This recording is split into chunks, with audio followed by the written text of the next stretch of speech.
Lewis Hamilton has just been blindsided, not by a rival on track, but by his own team, in a move that's left the seven-time world champion completely stunned. Ferrari has confirmed they will not be bringing their much-anticipated SF-25 upgrade package to the Miami Grand Prix. That decision alone might not sound earth-shattering, until you realize what it truly means for Hamilton's already painful start to life in red. This isn't just about delaying a new floor or tweaking aero. This is a strategic choice that reveals everything about where Ferrari is at right now and how they're approaching a season that's slipping through their fingers.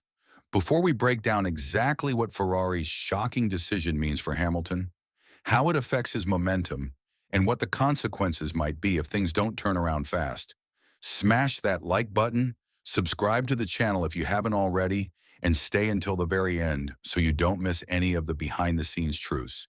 Now let's get into it. Coming off another bruising weekend in Jeddah, where Hamilton could only manage P7, finishing over half a minute behind his teammate Charles Leclerc, there was one glimmer of hope: upgrades. Ferrari had previously suggested a performance step was coming, something Hamilton desperately needs to help tame the unpredictable, unbalanced SF-25. But now, that hope has been pushed back. Fred Vasseur has confirmed that the Scuderia will not introduce any upgrades in Miami. Instead, they'll wait until the Emilia-Romagna Grand Prix in Imola, citing the limited track time during sprint weekends. Only 1 hour of practice before qualifying means there's little room to properly test new components, and Ferrari doesn't want to gamble.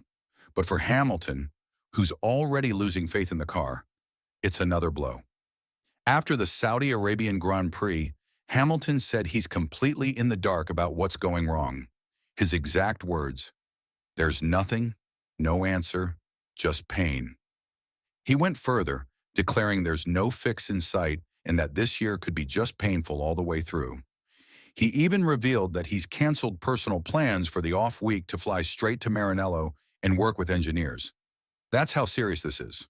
Hamilton is in crisis mode, and now Ferrari's decision to hold off on upgrades has left him waiting even longer for a lifeline.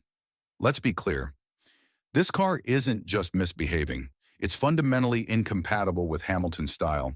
Late braking, rotation into corners, throttle modulation, the hallmarks of Hamilton's brilliance, aren't being rewarded by the SF-25's handling characteristics. He's fighting the car through every sector, while, despite his own frustrations, Leclerc is clearly more in sync with its DNA. And now, with Ferrari delaying improvements, that gap isn't going to close anytime soon. But this isn't just about what Ferrari didn't do.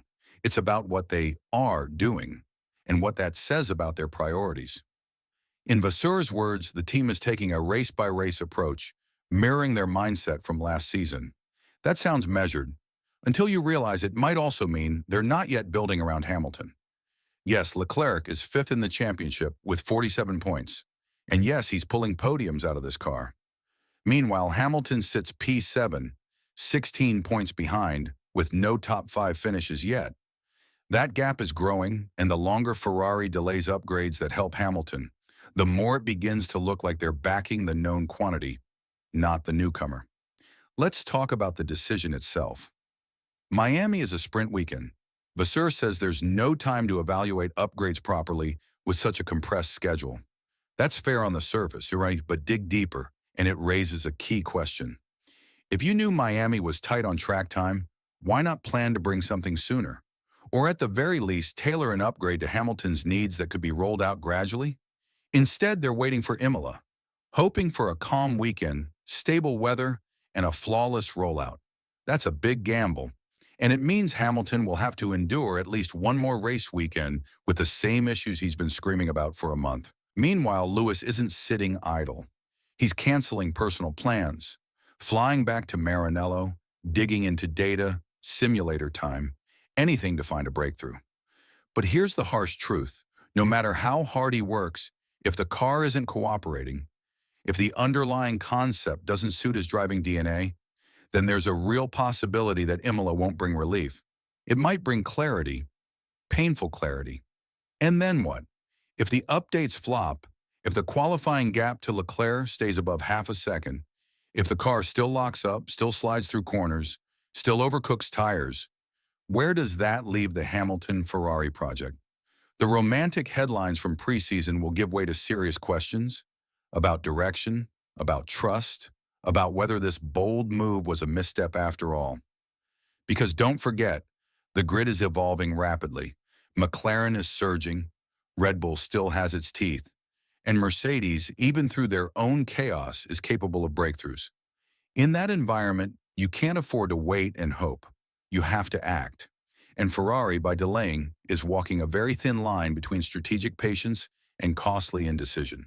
And let's not ignore the psychological impact here. Every race where Hamilton finishes behind his teammate, every lap where the car doesn't respond, every qualifying session where he can't extract pace, it all builds. It affects confidence, communication, chemistry within the team. If Ferrari isn't careful, they could find themselves losing not just points, but the belief of one of the most accomplished drivers in the sport. That's why Imola is so much more than just a race. It's a referendum on Ferrari's development strategy, on Hamilton's integration, on whether this entire project, this high-profile, high-pressure, high-risk partnership, actually has a future beyond 2025. So buckle up, because no matter what happens next, it's going to be emotional, it's going to be dramatic, and it might just define the narrative of this season and beyond. Make sure to like this video if you've made it this far. Subscribe for all the latest Formula One updates and hit that bell so you don't miss what's shaping up to be one of the most unpredictable chapters of the year.